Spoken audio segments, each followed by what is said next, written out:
ان فرشتوں کی قسم جو ڈوب کر کافروں کی جان کھینچ لیتے ہیں، اور ان کی جو مومنوں کی جان آسانی سے نکالتے ہیں، اور ان کی جو تیرتے ہوئے جاتے ہیں پھر لپک کر آگے بڑھتے ہیں، پھر دنیا کے کاموں کا انتظام کرتے ہیں کہ وہ دن آ کر رہے گا جس دن وہ زلزلہ آئے گا، پھر اس کے پیچھے اور زلزلہ آئے گا۔ اس دن لوگوں کے دل خوف زدہ ہوں گے اور آنکھیں جھکی ہوئی۔ کافر کہتے ہیں کیا ہم الٹے پاؤں پھر لوٹیں گے؟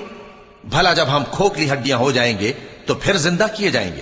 کہتے ہیں کہ یہ لوٹنا تو سراسر نقصان کر لوٹنا ہوگا۔ تو بس وہ ایک ڈانٹ ہوگی، اس وقت وہ سب میدان حشر میں آ جمع ہوں گے۔ اللہ تم کو موسیٰ کی حکایت پہنچی ہے جب ان کے پروردگار نے ان کو پاک میدان یعنی طوٰ میں پکارا اور حکم دیا کہ فرعون کے پاس جاؤ کہ وہ سرکش ہو رہا ہے، پھر اس سے کہو کہ کیا تو چاہتا ہے کہ پاک ہو جائے اور میں تجھے تیرے پروردگار کا رستہ بتاؤں تاکہ تجھ کو